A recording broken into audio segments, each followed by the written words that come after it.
The long-awaited moment had arrived. After 40 years of wandering in the desert, the people of Israel finally crossed the Jordan River and set foot in the Promised Land. Under Joshua's firm leadership, the Israelites settled near the imposing city of Jericho. Its high, impenetrable walls represented the first great challenge of this new phase. But the people were not alone. The Lord of hosts went before them. Joshua sought direction in prayer, and God himself spoke to him clearly. The strategy for conquering Jericho would not come from military force, but from total obedience to divine instructions. For 6 days, the priests and the people were to march in silence around the city. On the 7th day, they would march around it 7 times, and at the sound of the trumpets they would shout. And so it was. When they obeyed, the walls of Jericho collapsed before them. It was a miracle before the eyes of all. The victory was resounding, but with it came a solemn command. God had decreed that everything in Jericho, silver, gold, bronze, and iron utensils, would be consecrated to the Lord. Nothing was to be taken as personal possession. It was the first fruit of the Promised Land, and as firstlings, it belonged exclusively to the Lord. Any deviation would be considered sacrilege. Subscribe to the channel for more exciting Bible stories and turn on the notification bell so you don't miss any videos. The mood among the people was one of reverence and awe. Everyone knew the importance of obedience at that moment. Joshua's heart was steadfast and the leaders walked attentively. But in the midst of the crowd, there was a man whose heart had already been overcome by desire, someone who, in the silence of his thoughts, was beginning to give in to the urge to take something that did not belong to him. While the warriors searched the ruins of the city, while praises echoed among the people, a choice was about to be made. Silent, hidden, but one that would change the destiny of an entire nation. Before continuing, I want to invite you to comment on which city or country you are watching from. Let's see how far this message is reaching. Among the warriors who marched on Jericho was Achan, from the tribe of Judah. He was not a prominent man among the people, but he was a brave soldier committed to the mission. His family waited for him in the tent, like so many other fathers, husbands, and children who were now participating in the fulfillment of the promises made to Abraham. The victory at Jericho should have been a cause for joy, but something different was forming inside Achan. As he walked through the ruins, his eyes fell on something unusual. Buried among the rubble, he saw a Babylonian cloak, luxurious, unlike anything he had ever touched. Next to it were silver coins and a shiny gold bar. Achan's heart pounded. The voice of reason told him to walk away, but greed was already beginning to entangle him. He knew the Lord's command. He knew that those goods were consecrated. But at that moment, desire spoke louder. He looked around. No one was watching him. The sound of the trumpets had ceased. The people were celebrating, and the soldiers continued their search. With trembling hands, Achan took the objects, hid them under his clothes, and quickly walked back to the camp. His face concealed his tension. He told no one. Arriving at his tent, he dug a hole in the ground and buried everything there, the cloak, the silver, the gold. He covered it carefully, smoothed the ground over it, and went back to acting as if nothing had happened. What seemed like an opportunity to Achan was, in fact, poison hidden under the ground. Greed had overcome reverence, and the choice made in secret began to cast its shadow over the entire congregation of Israel. In the silence of the night, perhaps he believed that the worst was over, that his secret was safe under the ground of his tent. But there are eyes that see beyond tents and hearts. Achan's hidden sin was not just a personal mistake. It was a spiritual breach, a direct offense against the holiness of the God who had led them there. And soon the consequences of this act would begin to manifest themselves. If this content is touching your heart, you can support this project by donating any amount by clicking on the Thanks a Lot button. Your support helps me continue to tell these stories with dedication. A few days after the conquest of Jericho, the Israelites turned their attention to the next city, Ai. Compared to Jericho, Ai seemed small, almost insignificant. The spies sent by Joshua returned confident, suggesting that only 2,000 or 3,000 men would be enough to defeat it. It seemed like a simple mission, a natural continuation of the previous victory. Joshua, encouraged by the conquest and the words of the spies, allowed a small troop to set out for the attack. It was a routine move, without haste, without fasting, without further consultation. After all, God was with them, or at least that's what everyone believed. The warriors marched confidently, perhaps even with a certain pride, but what happened next, no one could have imagined. Shortly after the battle began, the men of Ai reacted with force and skill. The Israelites were taken by surprise, disorganized, and fled before their enemies. 36 men fell that day. 36 families lost their sons, fathers, or brothers. The defeat echoed like thunder in the hearts of the people. When they returned to camp, the soldiers came with their heads bowed, ashamed, their eyes barely meeting the leaders. The people were stunned. What had happened? How could such a small city defeat the people who had brought down the walls of Jericho? Where was God's presence? Joshua tore his clothes and fell on his face before the ark of the Lord. With his face to the ground, he cried out deeply, in tears, asking for answers. He did not understand. For him, this defeat was a sign that God had abandoned them, and his anguish overflowed before the people.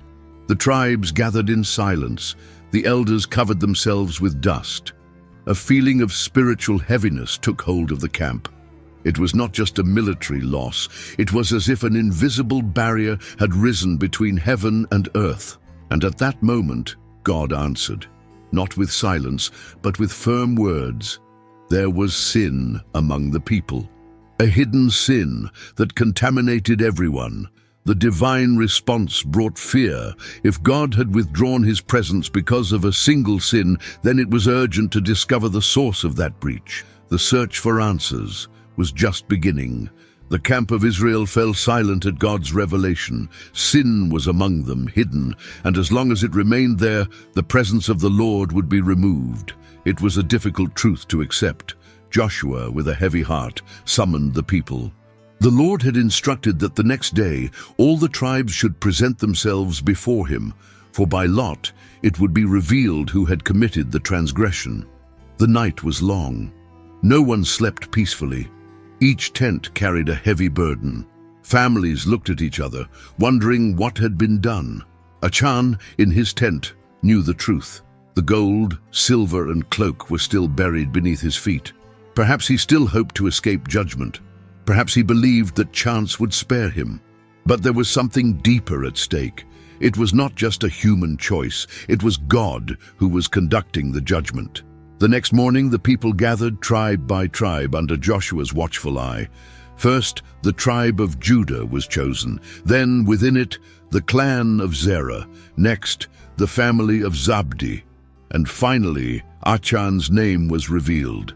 Each step of the drawing narrowed the circle around the sin until there was no escape.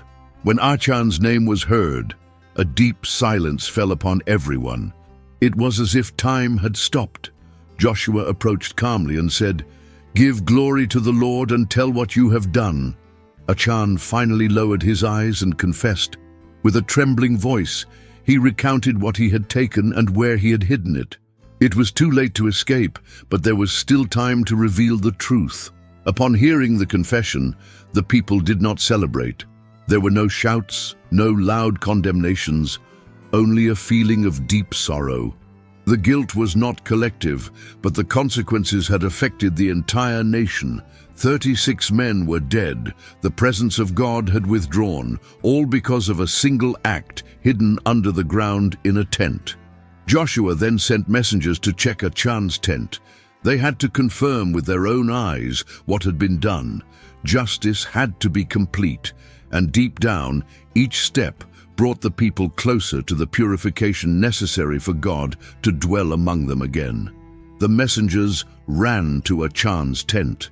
They dug carefully, And there, just as he had said, were the Babylonian cloak, the silver coins, and the bar of gold.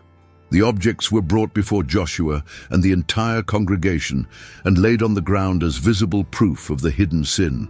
The weight of the truth hung in the air, heavy and silent. Achan stood before everyone. There was nothing left to hide. His face, once secure under the cloak of secrecy, was now seen by the entire nation as the face of the one who had brought shame, pain, and loss to God's people. His eyes no longer sought excuses.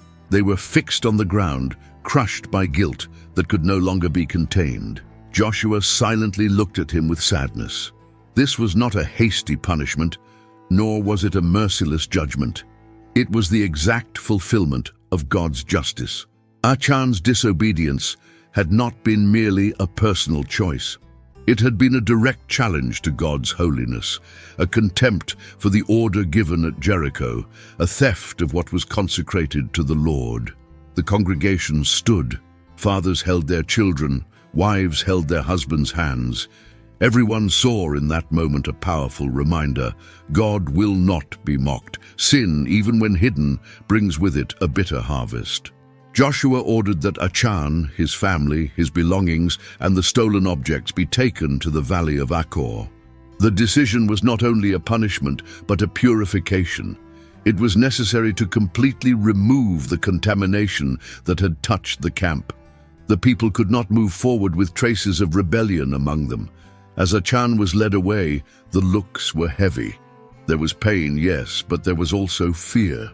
God's holiness had been affirmed. One man's mistake had touched the lives of many. And now everyone understood the seriousness of what was at stake. It was not just a journey to conquer a land, but a walk before a holy God who demands truth in the heart and obedience in secret. The valley was ready, and there Achan would face the weight of his choices.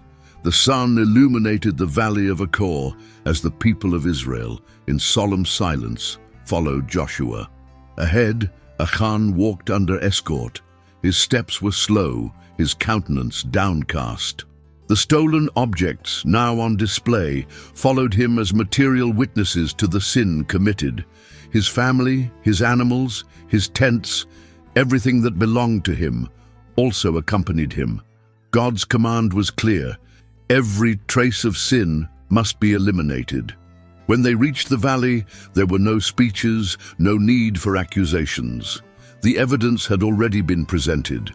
The confession had been made, and God's justice would now be carried out. It was a harsh scene, difficult to watch. But there, among the hills and rocks, the people of Israel would see clearly the spiritual consequences of a divided heart.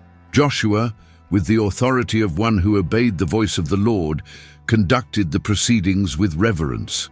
The judgment was not motivated by hatred, but by holiness. The contamination of sin could not remain among the chosen people.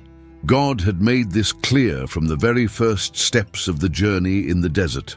Achan had dug the hole in his tent with his own hands. Now what had been hidden under the ground became the reason for his condemnation. It was as if the gold and silver, once desired, now burned his eyes. Those objects, so valuable in human eyes, could not buy forgiveness or bring back the lives lost at Ai. The people gathered in a circle around the spot. Stones were gathered, and a pile was formed over Achan and his family. After the stoning, everything was burned. Smoke rose from that valley as a symbol of a sin that had finally been eradicated. The people wept. It was not a celebration. It was lamentation, purification, and learning. In the heart of every Israelite, there was now a renewed fear. It was not enough to be among God's people, to march with the armies, to proclaim praises. It was necessary to live in holiness, even in the secret of the soul. God saw what was buried. He probed intentions, judged the hidden, and demanded purity. The valley was marked. There, in that place of pain, Israel would learn forever that obedience is worth more than desire, and that hidden sin will always bring its consequences to light. The valley of Achor became an altar of judgment. There, where divine justice was executed, there was no room for doubt. God was holy, and his presence could not dwell among unconfessed sin. The death of Achan and his household was a profound milestone in the history of Israel, not only because of its severity, but because of what it represented spiritually. Obedience was not negotiable, and communion with God was too costly to be treated lightly. When the bodies were buried under a large pile of stones, everyone's eyes remained fixed on that memory. Joshua, still standing, led with firmness, but his face bore the expression of someone who deeply felt the pain of that moment. There was no pleasure in judgment, but there was purpose. Sin had been removed, and the people were once again ready to move forward. The smoke rising from that place was not only physical, it was also symbolic, a testimony that God had dealt with the error and that now his presence could return to the midst of the congregation. It was a new beginning, but a new beginning marked by tears and fear. The people returned to the camp in silence. Each step seemed slower, as if their hearts were still heavy. Children looked to their parents for explanations. Wives silently clung to their husbands' arms. Everyone was being transformed by the experience. Life among God's people required constant vigilance. Achan was not a stranger, not an external enemy. He was a man from their own midst, from the tribe of Judah. The enemy sometimes does not come from outside, but settles discreetly among the faithful when sin is treated with carelessness or permissiveness. That lesson was now engraved on the heart of the entire nation. Discipline, however harsh it may seem, was proof of God's love and justice. By dealing with sin, he protected the future of the nation. The people needed to learn that every act had weight, every choice had an impact. And more than that God does not condone anything that contaminates his covenant. The valley, now purified, marked the end of a cycle of disobedience, and Israel was ready to rise again under the protection of the one who walks with the pure in heart. With Achan's sin judged and removed, a new atmosphere began to form among the Israelites. The camp, once marked by fear and silence, was now filled with cautious expectation. The people had passed through the fire of purification. It was as if a veil had been torn, allowing the presence of the Lord to dwell among them once again. Joshua, strengthened once again, sought God's direction. And this time, the Lord spoke clearly and favorably. "Do not be afraid or discouraged." These words rekindled confidence in the hearts of the leader and the people. God was with them again. The hand of judgment had passed, and now the hand of blessing was coming. The city of Ai, the same city that had previously humiliated Israel, would once again be the target. But now, the approach would be different. With a strategy given by God himself, Joshua divided the army. Part of the people would go head-on, while another part would ambush the city from behind. It was a precise tactic with a divine purpose. At dawn, the Israelites moved out. The battle was intense, but this time the Lord was at their head. Ai was completely defeated, its warriors vanquished, its gates destroyed. The victory was total. The hearts of the people were filled with reverence, not only for the military conquest, but for the restoration of their covenant with God. After the victory, Joshua gathered the people together for a moment of spiritual renewal. He led them to Mount Ebal and Mount Gerizim, as Moses had commanded. There he read aloud the entire law of God, including blessings and curses. Every word echoed through the valleys, and the people listened intently. They knew now more than ever that obedience was not optional. It was the way of life. The defeat at Ai had been bitter, but restoration brought a taste of hope. The people understood that God's mercy is real, but it goes hand in hand with holiness. The sin of one man had driven away the presence of the Lord, but collective repentance and obedience had restored fellowship. Israel moved forward, no longer trusting in their own strength, but with their eyes fixed on the one who led them. Now the people were more aware of the value of purity, the importance of community, and the seriousness of walking with a God who is light and does not tolerate darkness. Even with the victory at Ai and the restoration of fellowship with God, the people of Israel did not forget what had happened in the valley of Achor. That place, named for the affliction that befell it, became a landmark in the history of the nation. Each stone erected over Achan and his family testified to the seriousness of sin and the justice of God. But it also became a symbol of a God who purifies in order to dwell among his people. The memory of Achan's mistake did not serve as a burden of eternal guilt, but as a sacred reminder. The people of Israel learned to look at the valley not only as a place of judgment, but as a spiritual turning point, where truth defeated deception and light dispelled darkness. The valley of affliction was also the valley of reconciliation. Over the years, this place was remembered as part of the process of forming Israel's national character. God was shaping a people who knew him not only through miracles and victories, but also through loving correction. The journey in the Promised Land required more than courage. It required a clean heart and reverent fear. For the parents who lived through that episode, the duty remained to tell their children what had happened there. Not as a horror story, but as a living warning about the presence of a God who searches the heart and rewards faithfulness. Achan had hidden his sin, but God had revealed all things, and the nation, marked by that revelation, moved forward stronger and more aware. The Valley of Achor would never be just a geographical location. It became a spiritual reference point. The name brought pain, but it also taught. Even the darkest mistakes could be used by God to refine, educate, and sanctify his people.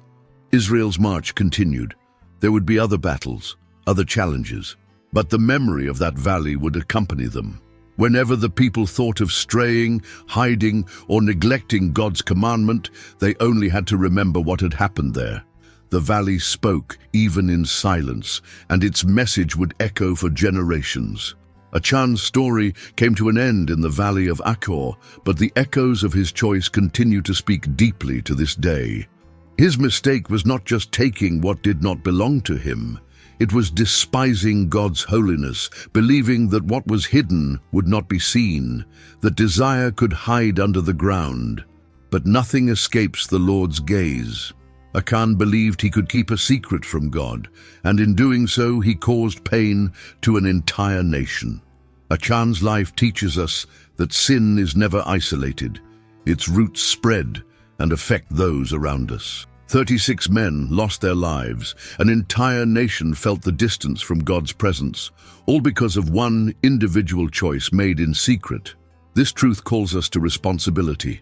What we do in private matters, what we hide, if not confessed and dealt with, can contaminate everything around us. But this story is also a portrait of divine justice and mercy. God did not reveal sin to condemn, but to purify. Discipline came not out of cruelty, but to restore fellowship. After judgment came comfort. After pain came victory. The valley of Achor, though it began as a symbol of affliction, also became a symbol of hope and redemption. Later, the prophets even referred to it as the gate of hope, showing that even places of judgment can become points of new beginnings when there is repentance. In our Christian walk today, the story of Achan calls us to sincerity before God. We live in times when the outside is constantly exposed, but God remains interested in the inside, in the thoughts we harbor, the desires we feed, the silent decisions we make. He sees everything, and more than seeing, he desires to purify, restore, and transform. We are invited not to carry hidden burdens, not to bury under our tents what we know does not please God. Instead, we are called to the light, to confession, to repentance. Because where there is truth, there is freedom. And where there is purity, God dwells. May the memory of Achan lead us to vigilance. May the valley of Achor inspire us to humility. and may the restoration of Israel show us the way back whenever we stray. If you enjoyed the story of Achan and want to continue following other stories of faith and overcoming, be sure to like this video and share it with those you love. And of course, subscribe to the channel so you don't miss any new content. Together, we will explore more powerful lessons from the Bible.